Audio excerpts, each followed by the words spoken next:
Hey, Michael Church, Crawl Space Ninja. We got a great Ask a Ninja from Scott in Savannah, Georgia. And, you know, a crawl space contractor basically implied that installing vapor barrier will kill the mold in his crawl space. I want to get into that. Let's read his Ask a Ninja. Stay tuned.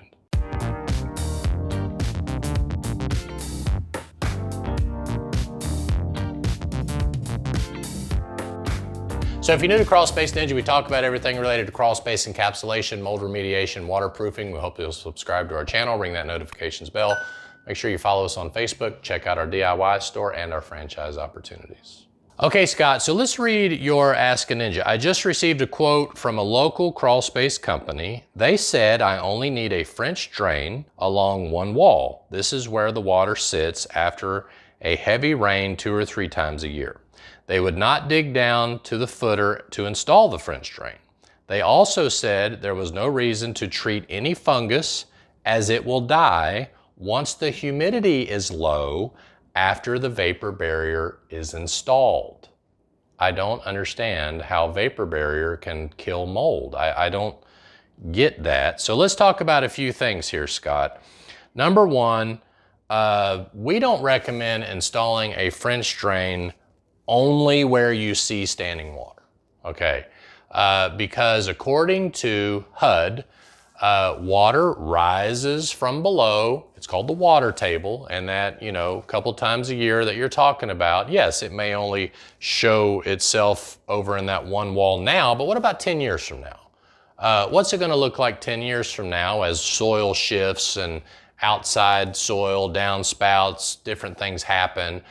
Then most likely you're going to see standing water on all 4 sides of the crawl space, okay? So we always recommend you do a full perimeter trench when addressing standing water in the crawl space. If not now, then preparing it for the future, whether you see water in the crawl space or not, because according to HUD, they recommend, that's the Housing of Urban Development, they recommend that you do a full interior waterproofing system, what we call a water management system, if the dirt inside the crawl space is lower than the dirt outside of the crawl space, simply because the water table can rise up and flood the crawl space. So that's number one. Now, if you are on a budget and you just want to do that one wall and then maybe prepare to do other parts of the wall later, that's totally fine. I get that. But I would still recommend a full perimeter trench, if at least in the future, to make sure that water is addressed properly. Okay, the second thing you mentioned is that they are not willing to install the drain system at the footer. Now, if you had a basement, most of the time you would expect a basement waterproofing system to install the drain tile at the footer, because you got concrete slab, 3.5 inches or more of concrete has been poured, you know, and by the time you take that into consideration, the footer is normally pretty close. By the time you remove the concrete and excavate that soil, the footer will be exposed, so you put the drain tile at the footer. Crawl space encapsulation is completely different. I don't care about footer water in a crawl space encapsulation. What I care about when I'm managing water in a crawl space is the water as it gets to the surface, okay? Whether that water's coming through the foundation wall, coming under the footer, or water table rises up, I want the water at the surface to be redirected to my sump pump so that I can pump it out so it keeps the vapor barrier from floating.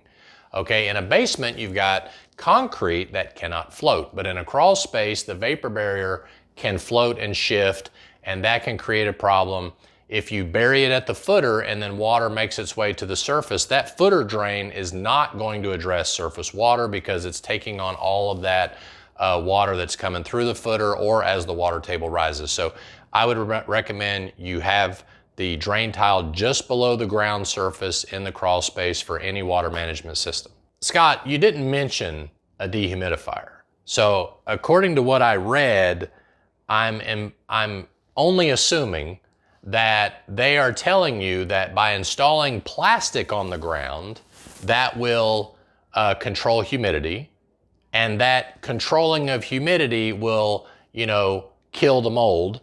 And I don't see, first of all, plastic controlling humidity. You live in Savannah, Georgia. It is humid in Savannah, Georgia. Okay, so throwing a piece of plastic on the ground is not going to control humidity because you're taking on humidity from the outside, you know, through the door, through the vents, through all these other things. So how is putting a piece of plastic down? And you know, the other thing that always bothers me is even a full finished basement. I have been in fully finished, insulated, you know, drywall, carpeted basements that have humidity problems. So how is a piece of plastic thrown on the dirt of a crawl space going to stop humidity? I mean, it doesn't stop humidity. It is a part of humidity control.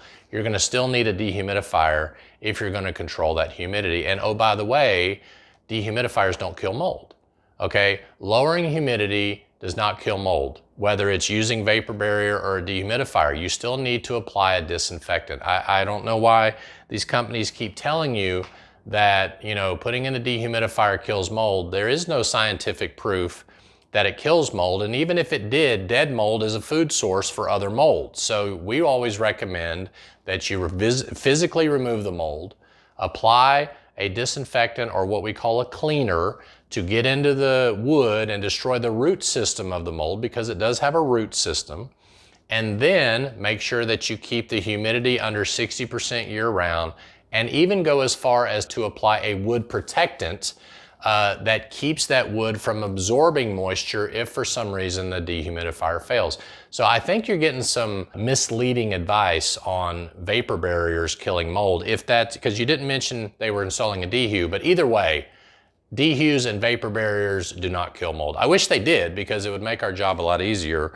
All we would have to do is go around and install plastic and dehus and all the mold would die in crawl spaces, but that is not what happens. So the last thing you mentioned is that you are near the coast, obviously in Savannah, and you can't encapsulate because you're in a flood zone.